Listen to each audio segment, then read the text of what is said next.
ಸಂಜೆಗೆ ಹೀರೋ ಬಂದಿದ್ದಾರೆ. ಹಾಗಾಗಿ ನಮ್ಮ ಉಪಮುಖ್ಯಮಂತ್ರಿಗಳು ನಿಮ್ಮೆಲ್ಲರನ್ನ ಉದ್ದೇಶಿಸಿದೀಗ ಮಾತನಾಡುವಂತಹ ಸಮಯ. ನಮಸ್ಕಾರ.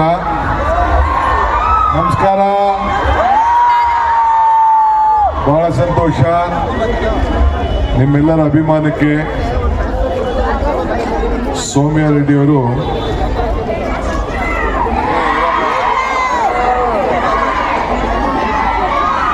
ನಮ್ಮ ಮಾನ್ಯ ಉಪಮುಖ್ಯಮಂತ್ರಿಗಳು ಮಾನ್ಯ ಸಚಿವರ ಜೊತೆಯಾಗಿ ಇದೀಗ ನೇರವಾಗಿ ವಾಕಥಾನ್ಗೆ ಫ್ಲಾಗ್ ಆಫ್ ಮಾಡುವಂತಹ ಸಮಯ.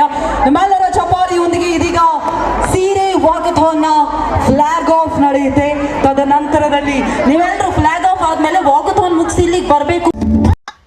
ফেসবুকে এমন একটা নতুন রুলস বাইর হয় যে একটা মানে পুরো একদম ভাবা যায় না আর কি, একদম অসম্ভব এরকম। তো আমার কাছে মাঝে মাঝে একদম খারাপ লাগে, কারণ আমরা যেখানে গেছি এখানে তো আমি কোনো ওই যে মানে যে গানটা ভাইরাল হয়েছিল বা সবাই জানে এই গানটা দিয়ে আমি একদম ডাইরেক্টলি কোনো কিছু করি নাই, কিন্তু এখানে সাউন্ড বক্সে যে গানটা মানে চলছিল ওই গানটা দিয়ে আমি সপ্তাহে ভিডিও করেছিলাম। এটা হলো একটু মানে এনজয় লাগে আর কি, কিন্তু সেটা বারবার দেওয়ার পরে কপিরাইট চলে আসে। আমি জানি না কেন এরকম হয়, যে কোনো গান কোনো একটা ভাইরাল হওয়ার পরে ওই গানটা দিয়ে যদি আমরা সাউন্ড বক্সের এখান থেকেও যদি দিয়ে দিই, মানে চাকমা গান বাদে কিছু কিছু চাকমা গানও কিন্তু এরকম কপিরাইট চলে আসে, আর কিছু কিছু চাকমা গানগুলো আসে না। মানে এটা আমি জানি না, তারা শিল্পীরা মনে হয় কি জানি একটা ডোনেট নাকি কি একটা কিনে রাখে আর কি, মানে তাদের নামে গানটা গুগলে করে রাখে আর কি।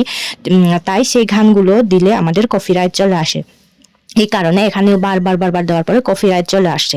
তো আমার করার কিছু নেই, এই কারণে আমি ভয়েস দিতে মানে হয়েছি আর কি, ভয়েস দিতে বাধ্য হয়েছি। কারণ আমি অনেক চেষ্টা করেছি, ওই গানটা অনেকবার কেটেও দিয়েছিলাম, মানে গানটা যেহেতু হয়তো বা লম্বা হতে পারে, যার কারণে মানে একটু লাগে আর কি, লম্বা হওয়ার কারণে পুরো গানটা দিলে কপিরাইট চলে আসে এমনটা ভেবেছিলাম। আসলে সেরকম না, আমি যতটুকু পারি মানে কেটে একটু একটু করে রেখেছিলাম, তারপরেও কপিরাইট চলে আসে, এর কারণে ভয়েস দিতে বাধ্য হলাম আর কি। আসলে সেই রাতে অনেক মানে এনজয় করেছিলাম, কারণ এখানে বেশিরভাগ কিন্তু নারীরাই ছিল। এখানে নারী শক্তির জয় আর শাড়ির মেলা বসেছিল, বিভিন্ন ধরনের খাবার মানে ফুড আইটেম, কাপড় চোপড় এরকম। মানে এটা মূলত বিষয় হচ্ছে শাড়ির একটা কি জানি মেলা বসে এরকম আর কি। এটা হচ্ছে জয়ানগর, মানে আমাদের বেঙ্গালুরু, আমরা যেখানে থাকি বেঙ্গালুরু জয়ানগর স্টেডিয়ামে এই ফাংশনটা হয়েছিল আর কি। তো আমার এক ম্যাম ছিল, উনি আমাকে বলে নিয়ে গেছে। তো আমি এতটুকু জানি না, তো যেহেতু আমি তাদের ভাষা এত ভালো করে বুঝি না, জানি না, পারি না, তাই আমার এত বেশি এনজয় লাগে না। কিন্তু আমি যদি তাদের ভাষাটা বুঝতাম তাহলে আরো বেশি এনজয় লাগতো।